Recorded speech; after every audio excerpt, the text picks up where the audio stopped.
Hello everyone, my name is Miguel VERDADES. I'm a phlebotomist working in London.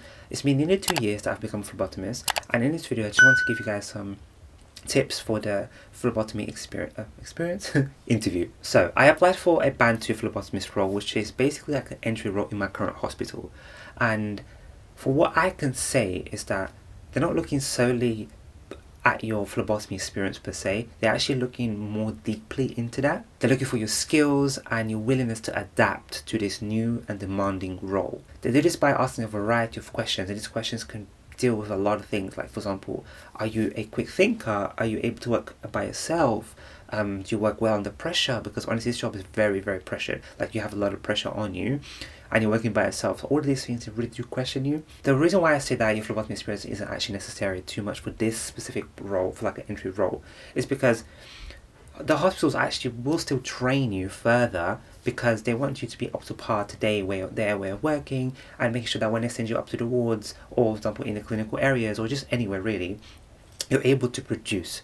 But I mean, like, not produce blood. Heck, you're able to actually, you're able to actually just take blood from patients safely in the way that they actually approve. Guys, now this one gets very, very, very, very, very serious. Come close. Come close. In close? Okay. Look deeply into the hospital's values, and for example, get a specific value. Think about your past experience and how you can actually say, oh, based on this value, I can actually link my past experience to this. Like, I'm a caring person because of this and this and this. Try to prove it. I know, like, it's so hard to prove this type of things, but you're gonna have to have some sort of example to prove that. And also, memorize the values. Memorize these values. Even if they don't ask you questions like, give me an example when you were a caring person. Even if they don't ask you that, you can still wove those values into it. For example, what I did is, they asked me a question on conflict, I think, and I just gave them right off the bat, like, I said all the values of it, and they're like, oh, okay. And I feel like that adds like a bit of oomph, because obviously you are an entry phlebotomist. I think you are, of course. If you're not, then amen. What they actually want is to see that you're actually willing and you're able to handle the workload. So they do this by asking questions based on the values. So if you actually look deeply into the hospital values, you're able to just tell them that, oh yeah, like, I am the person, I research, and I'm able to actually bleed patients in a timely manner and safely. Another tip, guys, is look deeply into the person's specification. Obviously everybody's going to have to look into that, because then it has the job description and all that. But there's a section in the person's specification which includes the essentials and the desirables.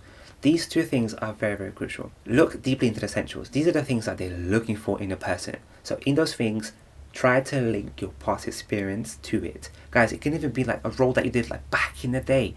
One thing that my friend always tells me, and I'm not even a friend, my lecturer as well, back in university, is transferable skills. There's still transferable skills that could be transferred into a new role, and you're able to pull from that and say, this is this and this and this and this and this. This is why I'm able to fit the role of a phlebotomist, because of this and this and this and this. And if you guys want to add a little bit of sugar on top of it, I would give you guys a very, very good tip, is look deeply into the desirables as well. Things that just, they're like, okay, we prefer if you had that, but it won't be detrimental to you not getting a job. For example, phlebotomy experience would be desirable, but won't be the end all be all, you know? Grab a few things, guys, from that. Try to like formulate some sort of answer to it. Link, as I said, link your past experience to it and stuff. And that too can add a little bit more oomph to it. Because you may be caught off guard. Oh, we actually desire if you had some sort of like phlebotomy experience. How can you counteract that? You can say, I'm a quick learner. I adapt myself very quickly to a role. Even though I don't have phlebotomy experience, I am still a perfect candidate because I'm able to adapt quickly, I learn quickly, I'm able to soak in things and retain it and able to produce. Guys, going back to values, I do think this is what made me pass in my interview, guys. I keep saying this, but please memorize these values. Memorize this. And even if they don't ask you specific questions about the values itself, you can still answer it. Let me give you an example. I wrote it down here, so I'll be looking down here to answer this question.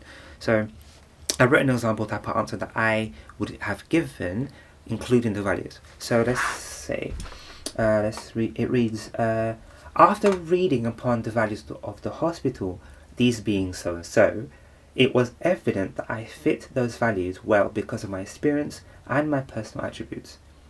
then you go deeply into answering the question. Deeply what? Then you go into answering the question, but of course, say this thing if it fits the actual mold of the question. Don't just say it for every single question. Prepare questions. So an example of the question would be, as I don't have phlebotomy experience, and if I were to be accepted onto this post, what is your training period and what does it involve? I feel like that is an essential question, because then if they answer that, well, they're going to answer it, of course, but when they answer that, you're able to ask more questions on top of it and stuff. So that's a good base, but try to come with more questions. So yeah guys, I really do hope this video has helped you. If you have any questions, then please comment below, and I will definitely reply to you. Share this video with anyone else that is going through the same process of the interview. I hope that it actually is a gem to them as well. So yeah, like, comment and subscribe. I am a phlebotomist working in London. I make general lifestyle videos, phlebotomy videos, and my journey into nursing. So do consider subscribing, okay? So anyways, without further ado, I'm going to leave you guys to it. See you!